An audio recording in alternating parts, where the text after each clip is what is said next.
नमस्कार सर्वांना श्री स्वामी समर्थ। मी स्वाती आपलं स्वामीचरण या यूट्यूब चॅनलमध्ये अगदी मनापासून स्वागत करते। बघा, हिंदू धर्मामध्ये गायीला खूप महत्त्व आहे आणि आपण देवासमान गायीची पूजा करतो। तर अशा या गायी आणि वासराची मूर्ती ही आपल्या घरात असावी, कारण आता शहरीकरणामुळे आपल्याला प्रत्यक्ष गाय वासरू सांभाळणं शक्य नाही आहे। तर त्याच्यामुळे निदान आपल्याकडे गाय आणि वासराची म्हणजे कामधेनू गायीची मूर्ती तरी असावी।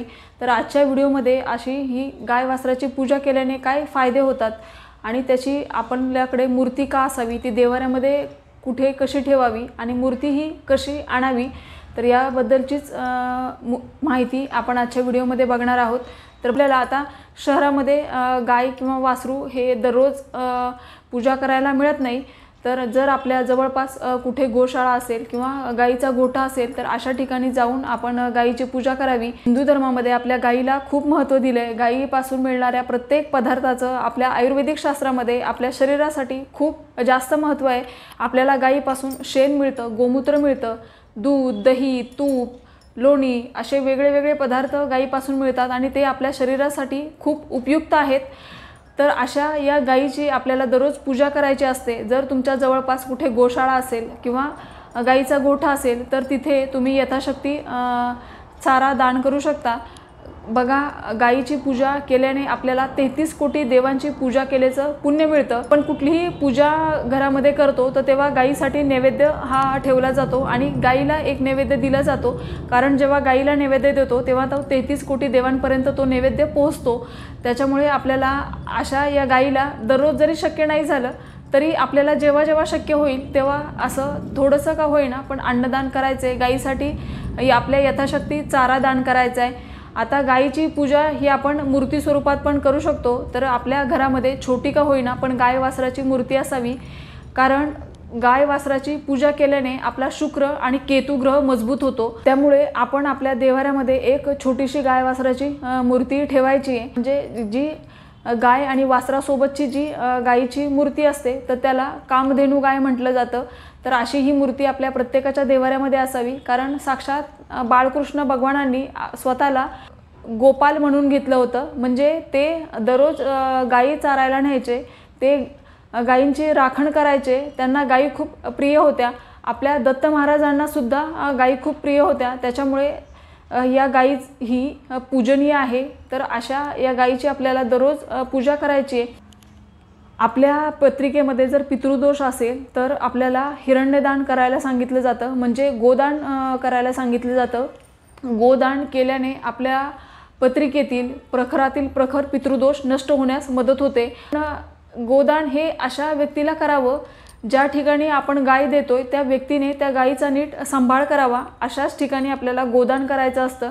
पण प्रत्येकालाच गोदान करणं शक्य होईल असं नाही, पण गोदान हे सर्वात श्रेष्ठ दान मानलं जातं। सर्व दानांमध्ये हे दान श्रेष्ठ मानलं जातं। या पत्रिकेमध्ये जर एखादा ग्रह अनिष्ट परिणाम देत असेल तर आपण दररोज गायीला हिरवा चारा खाऊ घालावा।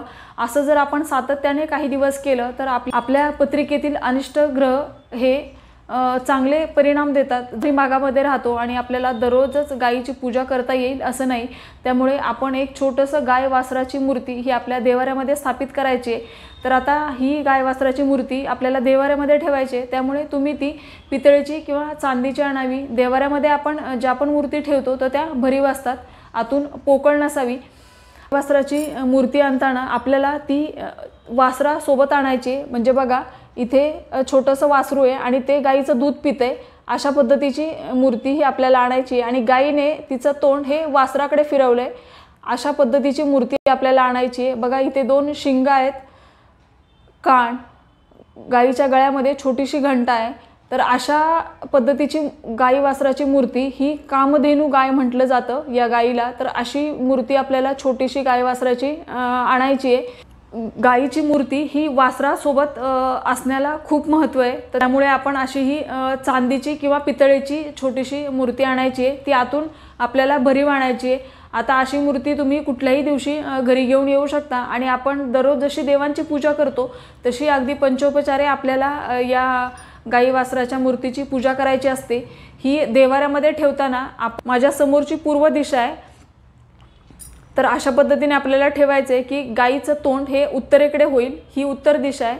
तर गाईचं तोंड हे उत्तर दिशेला होईल अशा पद्धतीने आपल्याला ही गाय वासराची मूर्ती आपल्या देवाऱ्यामध्ये ठेवायची आहे। ही आपण बाळकृष्ण भगवानांच्या बाजूला ठेवा, कारण बाळकृष्ण भगवानांना गायी खूप प्रिय होत्या आणि आपण गायीच्या मूर्तीची स्थापना किंवा पूजा ही देवघरामध्ये अगदीच करू शकतो। आता गायीची आपण जेव्हा पण नवीन मूर्ती घेऊन येतो तर तेव्हा ती आपल्याला स्वच्छ धुवून घ्यायची आणि त्याच्यावर आपल्याला शुद्ध पाण्याने, नंतर पंचामृताने, परत शुद्ध पाण्याने अभिषेक करून घ्यायचा आहे।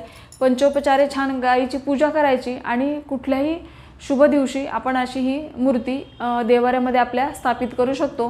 दररोज आपण जशी आपल्या देवतांची पूजा करतो तशीच आपल्याला या गाय वासराची मूर्तीची पण पूजा करायची आहे। आता वसुबारस येते, जर तुमच्याकडे गाय वासराची मूर्ती नसेल तर तुम्ही आवर्जून वसुबारसच्या आधी घेऊन या।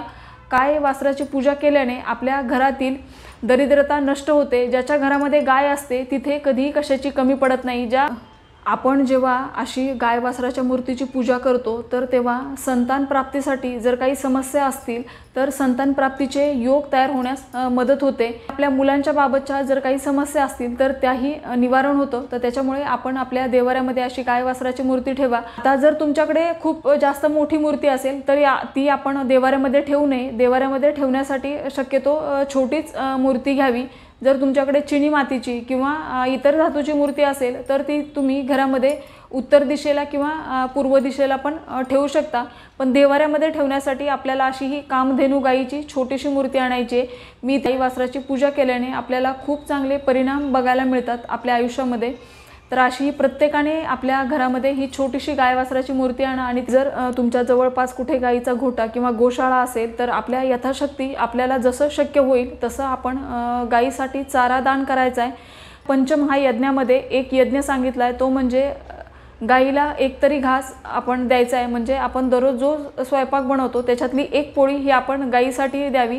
किंवा तर तुमच्या जवळपास गाई असेल तर तुम्ही नक्कीच ही गोष्ट करा। आणि जर जवळपास गाई नसेल तर जेव्हा जेव्हा तुम्हाला शक्य होईल तेव्हा तुम्ही असं गोशाळेमध्ये किंवा गाईच्या गोठ्यामध्ये जाऊन यथाशक्ती तुमच्या चारा दान करा। पण आपल्या हातून गायीची सेवा ही झाली पाहिजे। तर ही गायीबद्दलची छोटीशी पण तितकीच महत्त्वाची माहिती जी मला तुमच्यापर्यंत पोचवायची होती। माहिती आवडली असेल तर व्हिडिओला लाईक करा, शेअर करा, सबस्क्राईब करा। भेटूया अशाच एका नवीन व्हिडिओसोबत। तोपर्यंत सर्वांना श्री स्वामी समर्थ।